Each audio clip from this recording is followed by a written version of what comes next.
We're ready to move into our technical presentations. Do we have David Kramer and Borja Crane-Amores?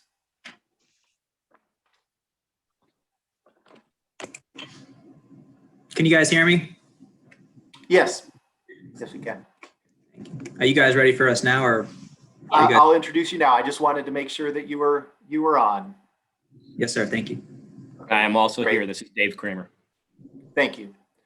So the purpose of this presentation is to provide a briefing on the latest updates on stormwater rulemaking effort, as well as how the state rulemaking effort supports local governments working to reduce nutrient pollution and to better manage stormwater. This relates to our CCMP Water Quality Improvement Priority Objective 3, to reduce urban stormwater and agricultural runoff pollution, as with all other presentations that will follow today. And so with this, I would like to introduce David Kramer of Southwest Florida Water Management District and Borja Crane-Amores from the Florida Department of Environmental Protection to provide us the updated standards for new development statewide.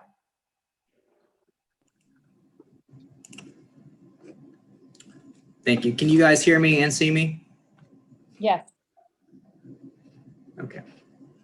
Appreciate that. Good morning, and thank you guys for the opportunity to talk with you guys today about the Clean Waterways Act Technical Advisory Committee updates. My name is Borja Crane-Amores. I'm with the Florida Department of Environmental Protection. I am the Program Administrator over Stormwater and Technical Services. My co-presenter today is Dave Kramer, Bureau Chief of the Southwest Florida Water Management District. Next slide. So during the 2020 session, Florida's legislature approved the Clean Waterways Act, known as Senate Bill 712, which was signed by the Governor DeSantis on June 30th, 2020. The bill was adopted as Chapter 2020-150 Laws of Florida. This legislation had many directions for improving water quality. The Environmental Resource Permitting Program is focusing on the stormwater rulemaking portion of this legislation. Other programs are focusing on other aspects of the law. In response, the Stormwater TAC was formed on November 4th, 2020. Next slide, please. The establishment of the Stormwater TAC, outreach and presentations and requests for public input was held on June 30th, again on August 24th of 2020. The establishment of the TAC was officially formed November 12th. Our first TAC meeting was held on December 2020th. As of today, we've had a total of 11 meetings. We had one on September 14th. There is one planned meeting. That date is October 19th. There is internal discussions, or actually there's been discussions with the TAC as to whether we would have another meeting perhaps in mid-November. Next slide, please. The purpose of the TAC, public input is important and valued part of the Florida rule development activities. The information from the TAC provides the department as well as the Water Management District a way to seek and receive public input recommendations during the rule development process. The TAC is focused on the stormwater rulemaking criteria that is found in the statewide ERP rules that can be found under Chapter 62-330 of the Florida Administrative Codes. Next slide. There are currently 13 TAC members. The stakeholder categories range from academia to local governments, city, county governments, environmental interest groups, different organizations, including urban development. Next slide.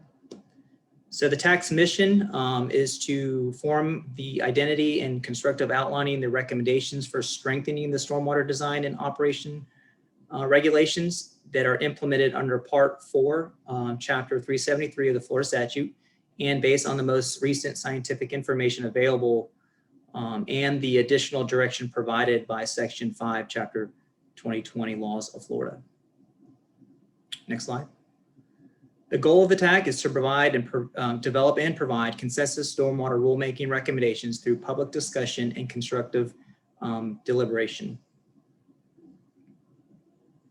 There are three charge questions or three charges from the TAC, options for identifying stormwater design criteria and best management practices to increase nutrient removals from stormwater discharges. Charge 2 is to measures for consistent application of the performance standards to ensure significant reductions of any pollutant loadings to an impaired water body. And charge 3 is recommended charges or changes to existing stormwater operations regulations to ensure water resources are protected. And with that, I'm going to turn it over to Dave Kramer. Thank you, Borja.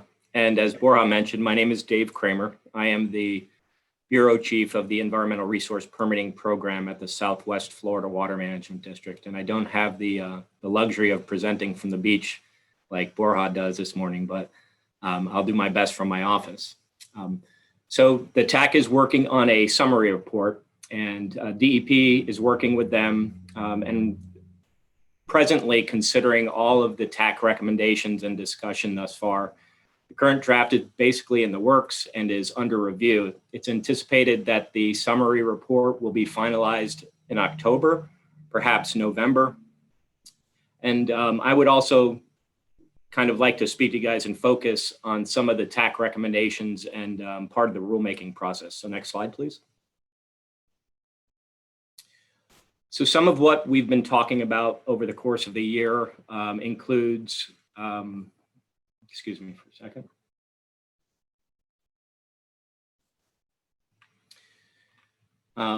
More robust and consistent operation and maintenance guidelines requiring O&M plans as part of every environmental resource permit. This is done in the state, but not consistently across the state. So there is a absolute goal to make a consistent application of operation and maintenance guidelines and holding HOAs and anybody that's an operation and maintenance entity responsible and bound to plans that specifically detail what they're supposed to be doing and how they're supposed to be maintaining their systems. And also the consideration that these inspections be conducted more frequently. The concept of regional stormwater systems and even mitigation banks, water quality mitigation banks is being discussed. In certain instances, mitigation banks or especially regional water quality treatments can be pretty effective at just being another BMP or tool to help with the assistance of pollutant removal and really more effective maintenance really on a watershed-wide basis. It's an alternative, it's an option for compliance-related issues and failures where you have a project that may not have met its goals after issuance of an environmental resource permit and has had compliance problems, and therefore this would provide an opportunity for applicants to purchase bank credits or go to a regional system to get that reduction that they cannot meet on site. It also addresses the inability for certain sites where it may be too costly or impractical to meet some significant load reductions that are being proposed by the new rulemaking process. So consideration of water quality treatment banks and regional treatment systems is not intended to supersede or replace the need for, Jennifer, you mentioned this at the beginning of this meeting. I tuned in early and I was listening, but not intended to supersede or replace the need for dispersed stormwater treatment, or really the TAC and the agencies continue to strongly support and recommend incorporation of low impact development to the greatest extent possible on any project. So the regional systems is really supposed to be in addition to the current solutions and BMPs that we have in place and that are being considered.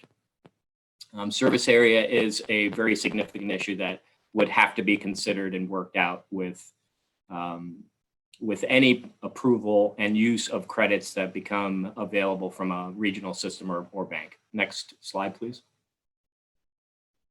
Reuse water or reclaimed water, application of reclaimed water is a significant topic, and it's recently become the focus of our discussion, and it will actually be a part of the presentation that will be made at the next TAC meeting. So the nutrient content, of course, that is part of reclaimed water and its application is being considered. The idea that it should be applied on an as-needed basis is being discussed among many other concerns with application of reclaimed water. and then consideration of advanced treatment standards when using reuse water near water bodies, including OFWs and impaired water bodies, things like that. There's also discussion, and this is all still in the works. I'd like to kind of just reinforce the idea that none of this has been decided upon, and this is all still being considered and will actually be worked out at the next meeting, hopefully. But the discussion of assigning higher concentrations where projects are using reclaim to irrigate landscape, and commingling issues with displacing stormwater storage and stormwater ponds, the impacts that may have on the efficiencies of stormwater ponds. And just to kind of end the topic on reuse water, that the TAC has actually received some formal comments from the Water Use Florida and the Florida Water Environment Association that has like very specifically outlined some concerns about the TAC's concern, the Technical Advisory Committee's concerns about stormwater and reuse water. So that's a very current and a topic that is kind of reached kind of the highest levels at this point and will be discussed at the next meeting. The idea of presumptive criteria and monitoring has been a topic of discussion over the course of the year. The idea that there should be a rebuttable presumption when you issue an environmental resource permit has been kind of a long-standing approach to ensuring that projects meet state water quality standards, but there's also been consideration and recommendation about some level of monitoring for projects. So understanding if a project or a site is meeting the goals that were outlined or designed for in that construction permitting process. Next slide. These three definitions have been relatively contentious and have been, there's been a lot of back and forth about what should be defined as pre-development. So how a site should be characterized prior to construction, how the TAC and how the rule will consider redevelopment, should there be incentives for the concept of replacing a building in an urban setting with another building, and should there be the same type of load reduction requirements applied to redevelopments. These are things that are being considered. And then the whole concept of net improvement. Since 2008, the practice in the state from the environmental resource permitting programs perspective has really defined net improvement as the phrase "one molecule better" has been used, but really net improvement has meant that post-development nutrient load equals the pre-development nutrient load, and that is definitely being revised. There will be some changes to the way we define net improvement. Next slide, please.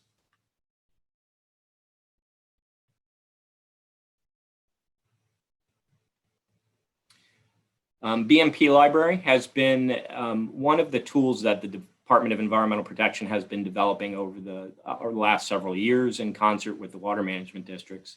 It's really just been a formal, really a place for compiling and having a list of best management practices that are applicable across the state or not applicable in certain places, but really a collection of things that can be used by applicants in their design.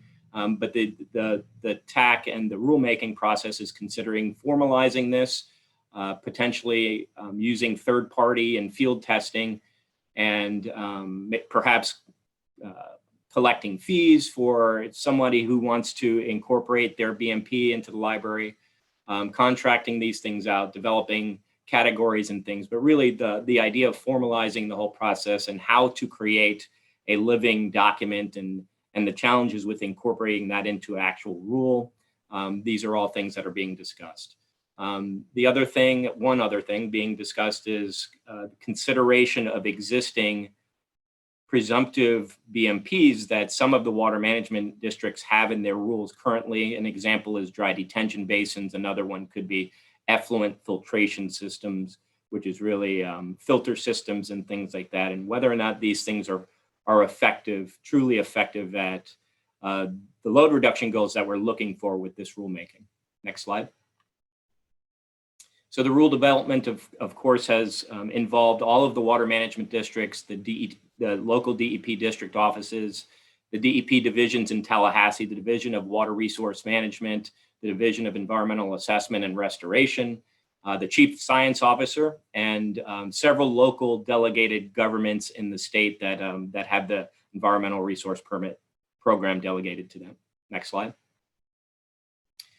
So this is, as mentioned, this is a highly collaborative effort between all of the agencies and the TAC, of course. The TAC, or I'm sorry, the DEP plans on sending out the draft prior to the first rule development workshop. And that will give everyone, the public and any other organizations such as yours, the opportunity to review it. After that, we will be drafting new rules and seeking public comments. There will be several public workshops that will be conducted. There are no dates set at this time. So thus far, there have no dates been set for the public workshops. We'll be moving into finalizing the rule and, of course, implementing the rule. We anticipate this happening next year sometime. Next slide. So lastly, again, we'd like to still, that comments continue to be accepted and can be sent to the DEP. The email address there, stormwater2020@floridadep.gov, is the place to send the comments. You could also send formal comments or written comments to the address there. And this presentation can be made available to anybody that's participating today or anyone else that you want to forward it to. But we still continue to emphasize participation and the submittal of comments. And if you go to the next slide, you should be able to find any of the information that has been collected thus far, all of the discussions, all of the rulemaking information and draft language. The library that I discussed can be found at the website. TAC meeting information, notes, recordings, presentations, all of that is available electronically and on DEP's website. This lists the next TAC meetings. Borja mentioned that we had that September 14th meeting, obviously last week. We will be having another meeting on October 19th and potentially scheduling I'm not sure what it will be, the 13th or the 14th meeting in November if necessary. So that's all that we have today, and we're open to discussing any comments you might have or answering any questions.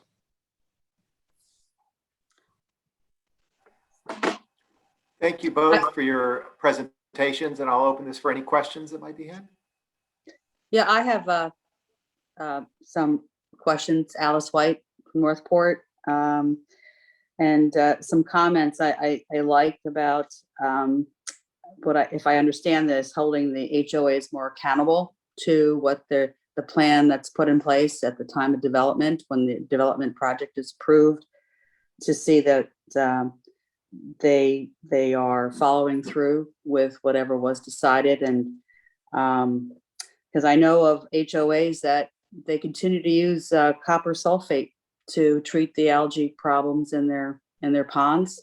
And so is there a recommendation to address that particular item, that they would have to have more of a probiotic approach to dealing with the algae in their retention ponds rather than treating it with something like copper sulfate?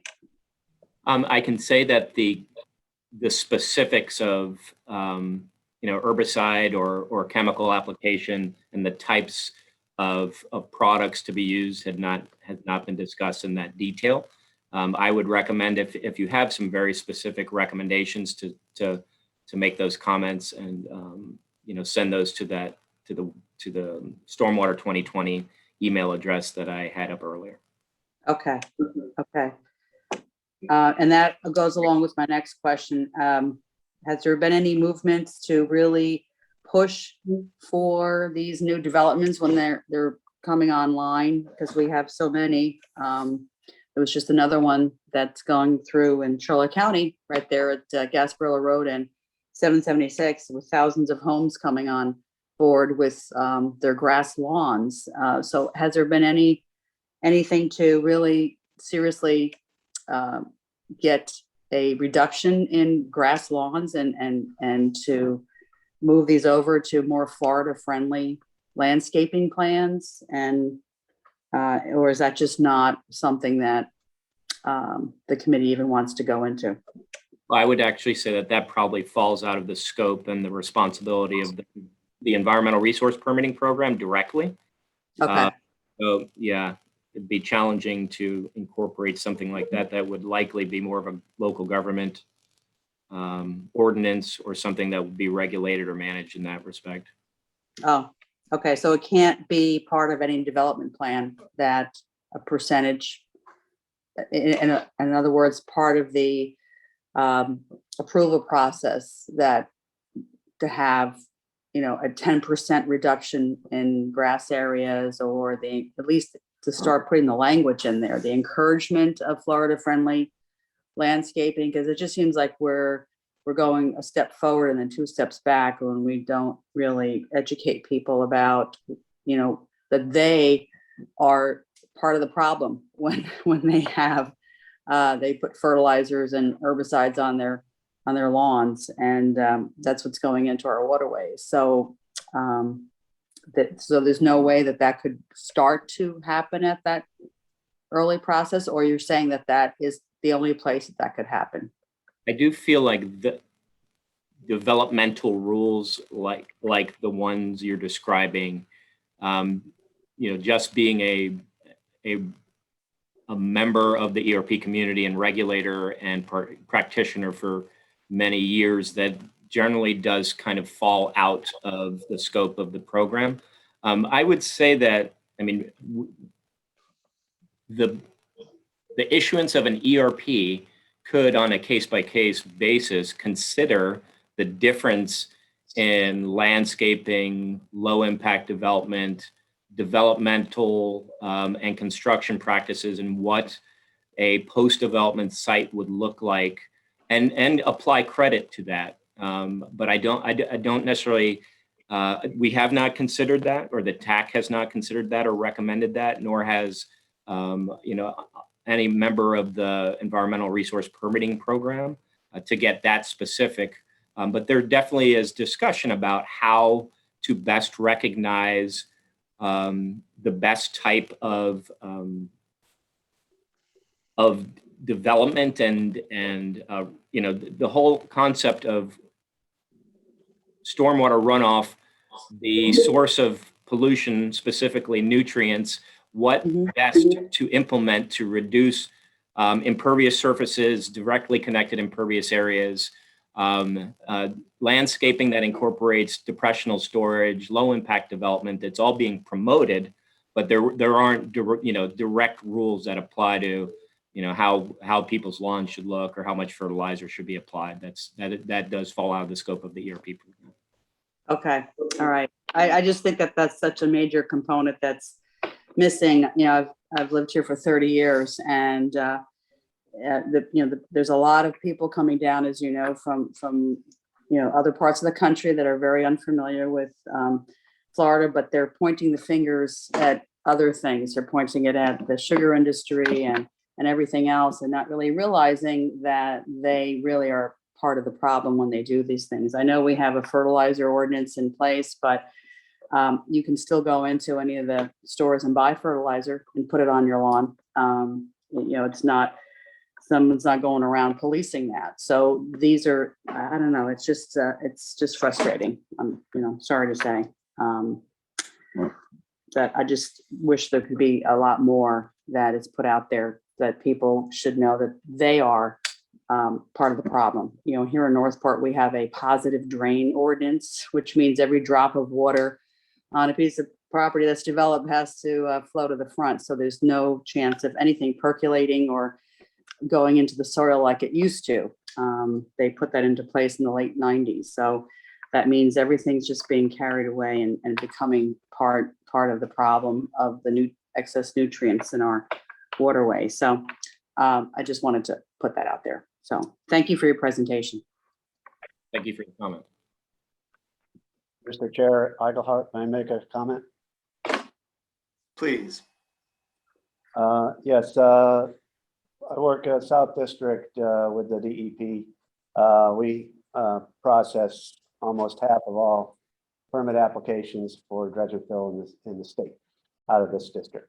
And so one of the things that David touched on was the idea of a monitoring program that comes with this. So the idea of stormwater is you calculate the load before the development that comes off site, and then post-development, the load that comes off site.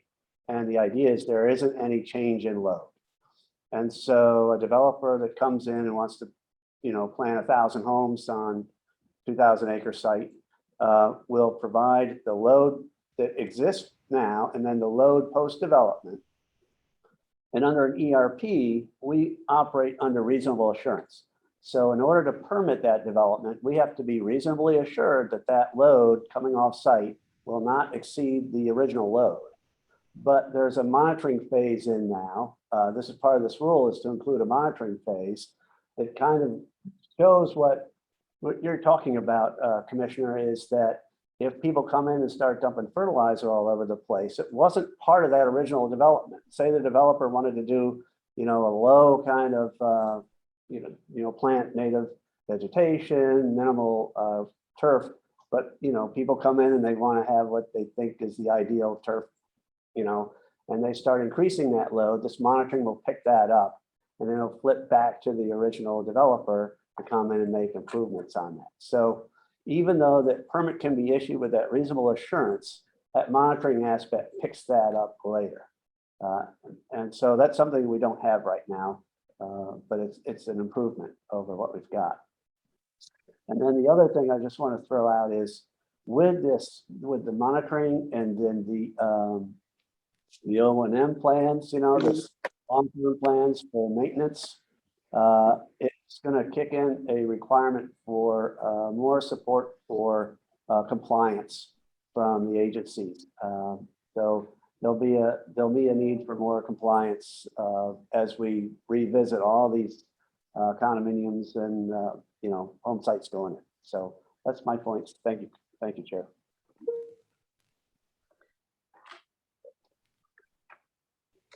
Yes, thank you. Thank you for, reiterating about the O&M recommendation. And I guess that at that point, that would be the opportunity to promote more Florida-friendly landscaping and other choices that homeowners have other than having a grass lawn. And just as a side note, I've had a Florida-friendly yard for over 25 years, and I posted a picture and somebody on social media said, is that allowed? I thought you had to have grass.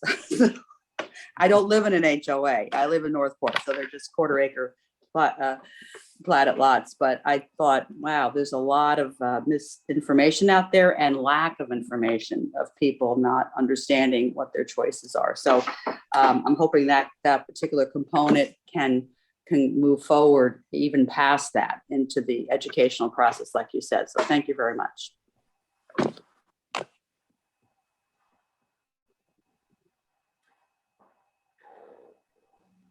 Thank you. Are there any additional questions for Mr. Kramer or Mr. Crane-Amores? Chair, if I could, they're not necessarily so many questions as well as a comment that I would like to share with the committee. Please go ahead.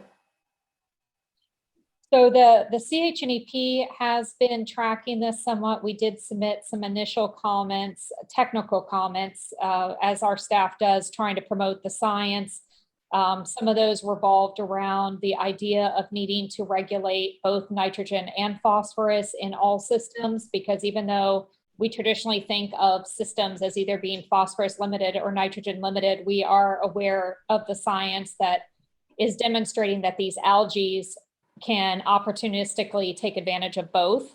So it's really important to be thinking about that. And of course, even though phosphorus limited systems upstream may not be as affected by nitrogen. That nitrogen is generated and transported through those upstream waters downstream to nitrogen limited estuaries and coastal waters. So it's important to have a holistic approach to make sure that both of those types of pollutions are dealt with. And they, in some cases, are different in the ways that you have to address them, where nitrogen is more dissolved and more difficult to remove. So sometimes you need additional BMPs and a treatment train to remove it above and beyond phosphorus removal. So that was one thing we wanted to put out there. We also discussed about pre-development. Sometimes pre-development is existing land use, and sometimes existing land uses are not great as far as they can be high pollutant generating. So you don't want to necessarily grandfather the pollution loading by allowing the next developer to essentially be able to load the same amount as the previous. So, you know, there is some Florida Administrative Code language about 80% removal of pollutants, and that has been interpreted as total suspended solids, but it could be interpreted as 80% removal of nitrogen and phosphorus, and pre-development could be interpreted as natural loading rates rather than existing loading rates, so that you truly are looking at each developer having to look at how much they're generating over natural and remove 80% of the pollution that they're generating, both nitrogen and phosphorus. So that's one thing. And then the last thing, kind of, there were several other points, but the last major point was wetlands right now in the pre-development analysis can have a higher pollutant loading rate assigned to them than even commercial development land uses. And so that, you know, is, you know, even though pollution can come through wetlands and they can quote load by, you know, releasing nutrients, even natural nutrients are sometimes generated in wetlands, they generally uptake more than they produce, which is why they are considered kind of like the kidneys of the natural systems, in that they actually lower nutrient levels. So by having a positive loading rate in the analysis, it could, on paper, essentially look like removing wetlands and replacing them with commercial development is actually improving water quality, when in fact it's not. So one of the recommendations we had made was perhaps removing wetlands from the loading rate pre-development analysis, at least keeping it neutral if you couldn't give them a, you know, a beneficial score. So those were some of our technical recommendations. And I know Dave and Borja are aware of this, that I had served on the technical advisory committee 10 years ago for the DEP for 3 years on the statewide stormwater development when we tried last go round to do this. So there is a lot of information in the 2010 Stormwater Handbook that was attached to your packet about what was considered last go round. And I know that low impact development design and some other best management practices were considered to be incorporated into the rule for crediting. So for instance, Commissioner, you had mentioned about reduced turf or whatnot. There are BMPs in there, you know, like swales and things like that, where we were able to quantify the nutrient removal rates and therefore incorporate them as a proposed BMP that would be credited towards meeting these new stormwater requirements. So if the stormwater requirements, for instance, were a bit more stringent, the idea was to give more tools in the toolbox as to how people could meet these new standards, make the standards more stringent, but give them more flexibility. And that way it would be a win-win, where the developer would have choices on how to reach that. They wouldn't have to always do the ponds, that they could use ponds in combination with other BMPs to reach the overarching, you know, pollutant removal goal that is set forth in the rule. So I hope that was helpful, but I just wanted to give a couple comments on this because this is something near and dear to my heart. And I think that the commenting period being right now, it's really important for all the stakeholders that are on this call to be aware of this and to make sure to give your input now so that it is considered in the final rule development. Thank you. Yes, and thank you for bringing that up. because yes, incentives are the way to go, and given credits when you can in order to steer people in the direction that you want them to eventually go in, rather than everything being punitive. So, and it also serves to educate people. So thanks for bringing up that, encouraging Florida-friendly yard practices can possibly be part of those BMP credits. So thanks a lot.